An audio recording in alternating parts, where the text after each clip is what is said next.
Hi everyone, I'll start by giving a quick demo of all the operations in this section, just to give you an idea.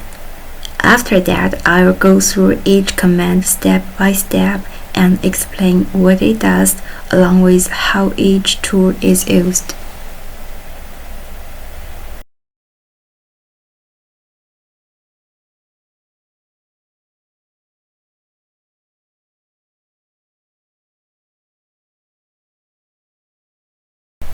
Hi everyone, welcome to this section. In this section, we will run our first robot. Interestingly, the little turtle holds special significance for us. Just like ROS1, each version of ROS2 uses a different species of turtle as its mascot. Figure 1-19 shows the logo of the ROS2 Humble Hawksbill version, similar to how to first program written when learning a programming language is Hello World. The first example we run when learning ROS2 is the Turtle Simulator. The mascot program in ROS2, the little turtle, consists of a simple graphical interface where we can control the turtle's movement using the keyboard. Let's launch the Turtle Simulator and the keyboard control program to see it in action. First, we need to start a terminal, which is a new one, and then we type this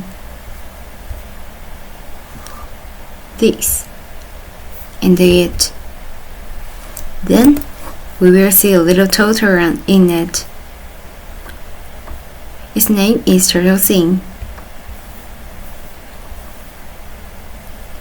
Let's briefly analyze the startup command for the Turtle Simulator. It consists of 4 parts. First, ROS2. It indicates the use of the framework. Run specifies the action to run a program. The Turtle Sim, the name of the program package, which contains multiple executable program. Then, Turtle Sim node, one of the executable programs within the Turtle Sim package. It is included in this package. So combined, the command means use ROS2 to run the Turtle Sim node, executable file from the Turtle Sim package. Let's move on. Now, do not close the Turtle Sim window. Open a new window again and using the shortcut and enter the command shown in listing 1-7. So what we are going on? As you can see, the command in listing means use ROS2 to run the Turtle keyboard control node from the Turtle Sim package. After running it, we can use the arrow keys to move the little Turtle Sim as promoted.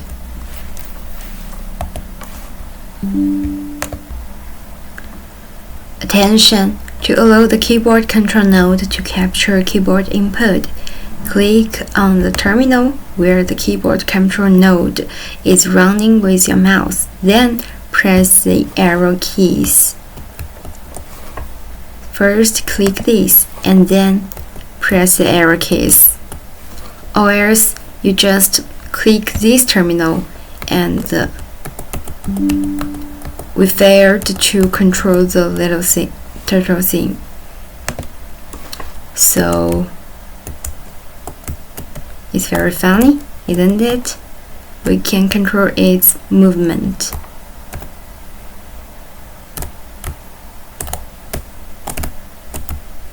You can double click.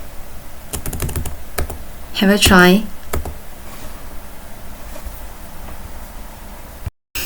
So, why can we control the Turtle Simulator window by pressing keys in the keyboard control window? there must be some mechanisms connecting them behind the scenes. Using the node relationship graph tool provided by ROS2, we can quickly visualize this connection. Let's try it out. Why can we control the total simulator window by pressing keys in the keyboard control window? There must be some mechanisms connecting them behind the scenes. Using the node relationship graph tool provided by ROS2, we can quickly visualize this connection. Let's try it out. Do not close the simulator and the keyboard control terminals. Open a new terminal. Again, and then enter the command shown in listing 1-8 to open the default RQD interface as shown in figure 121.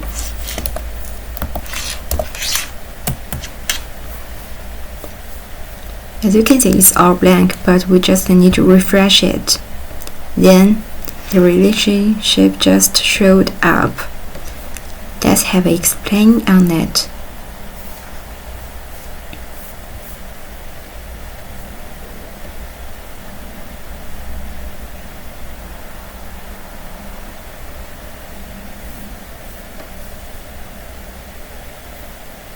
The keyboard control node Teleop turtle has a line pointing from the right to the turtle node totalism, with the label turtle1 cmdval on the line.